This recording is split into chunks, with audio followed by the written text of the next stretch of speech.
Hi, I'm Carlos Guillen from the Detroit Tigers, and you're watching the recap. Thank you, Carlos. Back in 2009, Kaitlin Rohrs was one of the top female hoopsters in the state. The Liberty Center native would sign on to play her college ball at Youngstown State, but a bout with mono turned much worse. Rohrs has chronic fatigue syndrome. Her basketball career is now over, but she's still on scholarship with the team helping out and working towards her degree. And tonight, she's in the house as we go one-on-one.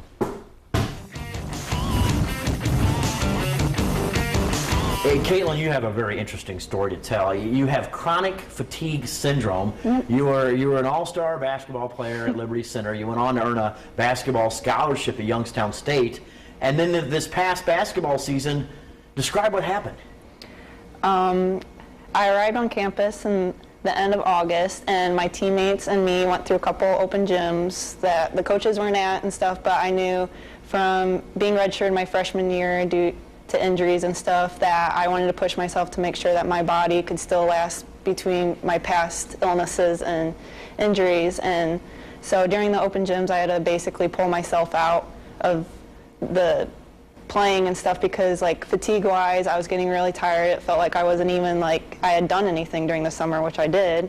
And then I had my first preseason workout with my coaches, which was only 30 minutes long, really easy workout, and, like, my body could barely even last during it. What'd you think? You had mono or something, or? I just felt like the mono and the Epstein-Barr was coming back that I had. Now, you had Epstein-Barr. Describe to our viewers what that is. It's basically where you just feel really run down. It's basically like having mono, except that it doesn't go away. It can last for a few months and stuff, and once it lasts 6 months or longer, then it's considered chronic fatigue syndrome, which is what I'm at right now. And you have chronic fatigue syndrome. What was it like when you finally found out and got the diagnosis? Actually, I didn't get the diagnosis until probably around February, March and stuff. Like in October, they ruled it as Epstein-Barr syndrome and stuff, and so we had to wait until it got around the 6th, 7th, 8th month before I still had the same symptoms of feeling tired. I mean, I have to at least get 10, 12 hours of sleep a night.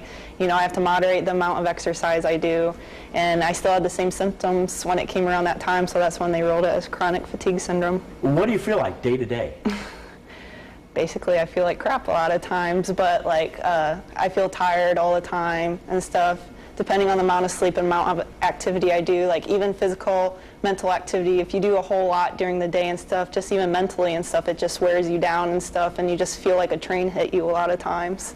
You're a young lady. You're only 20 years old. You were a star basketball player at Liberty Center, as we said. You played all kinds of sports. You've been very active throughout your life, and now this. How tough was it for you to accept this diagnosis and realize that your athletic career is basically over?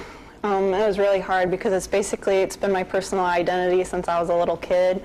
When I first found out that I would not be playing anymore and stuff, I didn't really know what to think, like what am I going to do now in my life and stuff. But after a while, I kind of learned that, you know, I've been blessed with so many different talents and stuff, not only just in basketball and my sports, but outside of basketball in the classroom, community service-wise and stuff. And along with the family support that I've had at home and stuff, I've realized, you know, I might not be able to control what has all happened to me and stuff, but I can control the way that I look at it. And your coaches and teammates have been wonderful. They kept you on scholarship over there?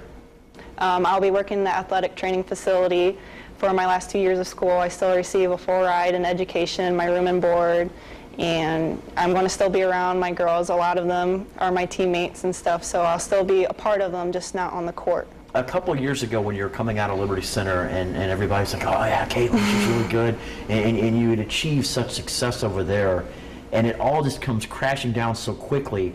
How do you go about, as a young lady, as a young athlete, putting it in perspective? I just use it as taking this experience through the trials that I've faced, the obstacles, and know that anything else that I can face in life, I'm never going to let it consume me. You know, there's going to be things that shaken me and stuff, but after everything I've been through, it's made my stamina, just emotionally wise, be able to face anything else that I can face in life. Is there any kind of medications? Is there any kind of cure for this? Or is this something that will hang on for the rest of your life? Or could you possibly grow out of it? It possibly could hang around for the rest of my life. You know, chronic fatigue syndrome, there's not really necessarily much known about it. There's no cure right now. There's no prevalence. There's no specific medication that I have to take. there's no specific cause known yet for it. So right now I basically just take a bunch of supplements that kind of just ease the symptoms. As exercise-induced compartment syndrome-wise, you know, they took the conservative methods, and I had surgery on both my lower legs and stuff. And now, what did the surgery do?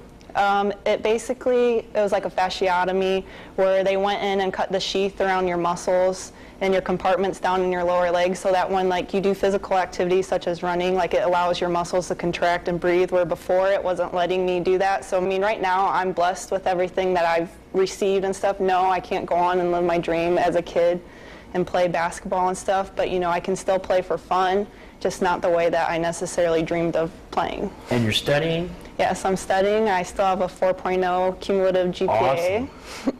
And what's your focus? Marketing.